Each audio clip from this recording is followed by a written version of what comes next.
It's experiences like this that draw car lovers to the auto show each year, getting the chance to sit inside the latest and greatest vehicles as they hit the showroom floor. Automotive companies from around the world are unveiling all the cool stuff they've been working on. And though it's said this year's show is smaller than previous years, there's no doubt automakers aren't bringing the heat. All eyes will be on the Cadillac's new XT6 three-row luxury SUV. Ford announced its 2020 Explorer last week, showcasing lots of space and rear-wheel drive. For the first time in about 20 years, the Toyota Supra will return to the stage. We'll see an updated Passat from Volkswagen, Fiat Chrysler will show off a heavy-duty version of its Ram 1500 pickup, and Infiniti will offer up its first fully electronic crossover concept. Between the shiny cars and virtual reality, this year's event will be one for the books. It's also the last time Detroit will host the auto show in January. Starting next year, it will move to June, which has been promised as a one-of-a-kind auto experience, showcasing cars outside the Cobo Center's four walls. The show opens to the public this Saturday and goes through the 27th. Here for you at the North American International Auto Show in Detroit, Veronica Gabriel, 6 News. Let's go for a ride. It's 3:55 a.m. Holt's Superintendent David Hornak is bundled up and on the road with an important decision to make. Right now, if it just stays snow and we get 2 inches, we'll probably be in session. He says calling to cancel school isn't easy. Why he, along with other superintendents, test the roads out before parents, staff, bus drivers, and students have to. Good morning, Dory. How are you? There's probably an inch or two of snow. I haven't found any spots of ice, which is good. Hornak says he's testing for traction, searching for salt trucks, and scanning sidewalks to see how easily students who walk can get to school. So we have lots of moving parts that we have to be aware of, and all have some complication. And it's not just about risking safety on the way there. Hornak says he's also thinking about how students will get home after school. I'm starting to slide through intersections. How about you? Well, I'm on a north-south road right now, and it's nasty. Wind is snowing and blowing. Visibility's a challenge. We could open and take a chance, but then at dismissal, what would we end up with? And I just think it's too dangerous for our walkers. A lot of concern for student safety and for overall safety for staff as well. In just an hour and a half, Hornak got 6 phone calls from nearby superintendents and Holt's transportation director, all touching base. I've got 30 messages in the app. By calls and texts to share their final decision. I will text back in the app that we will cancel school today. A responsibility these superintendents say they hope parents will understand is taken seriously. Here for you in Holt, Veronica Gabriel, 6 News.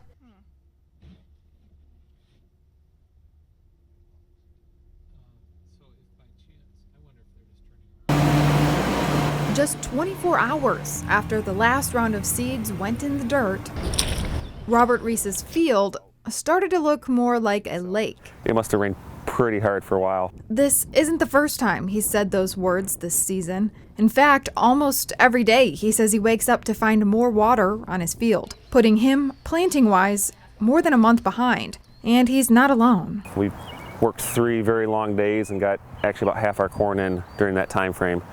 And so there's a lot of people that didn't turn a wheel until June. According to the U.S. Department of Agriculture, there were only 2.5 days in May suitable for planting in Michigan, a state where farmers say corn contributes roughly $2 billion to the economy. Every bag plants 2 acres of corn, a little 2.5 acres of corn. And so this is all, some is extra inventory, some is that we did not get in the ground. And then this does not include starting to get returns from all my customers. The USDA says this season only 33% of the corn had been planted as of early June. That's compared to the 5-year average of 73% at the same time. Talked to several friends that have, 80-year-old grandpas, and they've never seen a spring like this. With oversupply having sent prices down in recent years and a trade war with China, it may mean higher prices for consumers when the crop comes to harvest.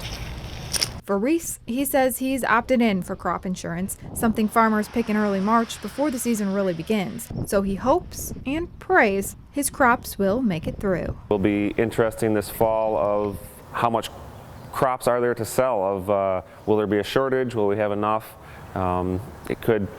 Prices could go up in the fall. You don't know at this point.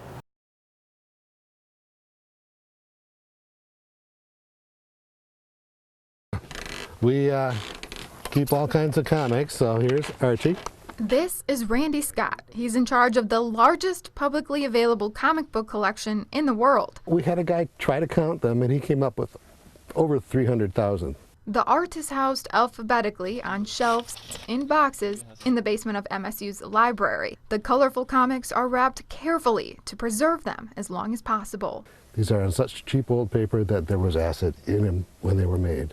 And any kind of moisture and light speeds up the deterioration of the paper. But it's not just the work of famous comic strip artists like Bob Montana and John Buscema whose art you'll find protected here. I'll find my spine. I see it right here. Names like Para Lowe line the shelves as well. Hand watercolored, hand screen printed, hand embossed.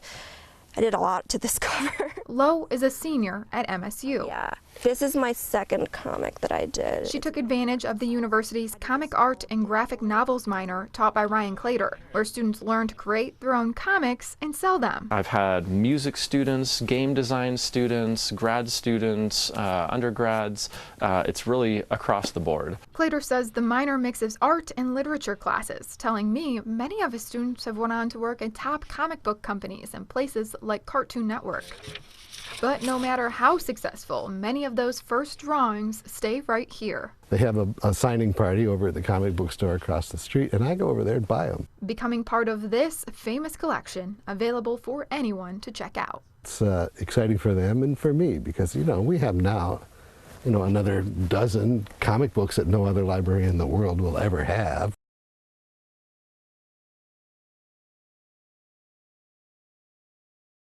When it's really hot outside, us Michiganders are no strangers to breaking a sweat, but just like us, crops do too. For example, experts say that this corn is sweating.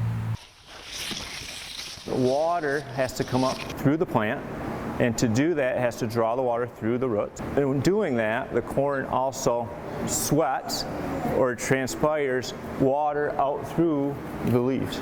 Todd Davis is a corn agronomist, knowing the science from the roots to the tassel. This process is transpiration. It sweats just like we do. On a bigger scale, corn sweating can influence the weather. After it sweats, the stomas in the plant open up and release the humidity or release the water vapor, and then it's just released into the air. More moisture in the air can increase that muggy feeling on hot summer days. Hence, when it's hot out, the plant, it's generally more humid above a cornfield. Transpiration can also spark thunderstorms. You'll see out west in the large cornfields out there, humidity becomes extremely higher in these large cornfields, creating pop-up thunderstorms or humidity because of, you have a large volume of plants transpiring. The extra moisture is an added bonus for fueling storms, but it isn't just corn that sweats. All plants transpire. It's part of the photosynthetic process. It happens every day. It happens with every plant. Though the state of Michigan does not produce as much corn as states in the Central Plains, corn sweat is happening right here in mid-Michigan. Here for you in Mason, meteorologist Diane Phillips, 6 News. The playing surface at Spartan Stadium doesn't have chopped up tires or artificial grass, but what you will find is real sod rooted deep for game day. For the crew at Spartan Stadium, maintaining real grass in the colder months can be a challenge. We want to have good footing and safe and playable conditions throughout November. Turf manager at MSU, Amy Foudy, says that good footing starts with what's below the cleat. The grass has essentially stopped growing. You're not germinating any new seed, any new plants. So it's really a matter of maintaining what you have, basically from probably the third week of October till the end of the season. Floudy says as temperatures drop, the crew takes extra steps to make sure the field doesn't get too cold. We manage that by using the various field covers that we have here and blowing heat under it to make sure that the surface does not freeze. She says the cycle between thawing and freezing is fairly predictable. When you look at soil temperatures, often there's kind of a bell curve to it that is pretty consistent year in and year out. That curve will rise and fall throughout the year. That's why it's important the crew uses technology to keep an eye on conditions. We have temperature sensors that are out here, and that lets us know, grass wakes up at a certain soil temperature and starts to grow. But no matter how well the grass is growing, Flaherty says the green and white will always make it work. Football isn't necessarily about being pretty, right? It's a game where you want to have safe and playable conditions all the time, and if it happens to look gorgeous, that's just a perk. Though the weather can provide some challenges, with a little bit of science, the field will be ready for kickoff on Saturday. Here for you in East Lansing, meteorologist Diane Phillips, 6 News. Before we get to the orange ribs of the pumpkin, the long growing season can have a few bumps along the way. The heavy rains that we had, the cold temperatures really affected the growth early on of the pumpkin crop. Wade Prigitzer of Prigitzer Farm Market in Munith had extra work on his hands this year because of the soaking spring. So all of that area had to be replanted, and you can see the size is off a little bit. There are not as many on the vine. They're just not as thick. Even planting 2 days late can have setbacks in the fields. There's a lot less fruit set. So they've only produced 1 per plant, and the vine was very small, which allowed some weeds to come in. It did hinder the pumpkin crop itself. Though it may seem there's slim pickings for pumpkins, that's not the case in the patch. Michigan's weather allowed for a rally at the end of the growing season. I mean, we like to have that heat, and Michigan got that heat. In September, it was the warmest month, warmest September recorded on record throughout the United States, and that just pushed the pumpkins along. It made for some really nice pumpkins, the ones that grew. Pumpkin growers aren't asking for much, other than Michigan's weather to cooperate. Oh, we just like it that nice mid-60s at night, nice 80s during the day, rainfall kind of weekly. We would like just a nice ½ inch of rain. Considering the challenges this growing season, Prigitzer is happy to report. Yeah, we have some nice ripe pumpkins. Whether you're carving or decorating, you can't go wrong with pumpkins. Here for you in Munith, meteorologist Diane Phillips, 6 News.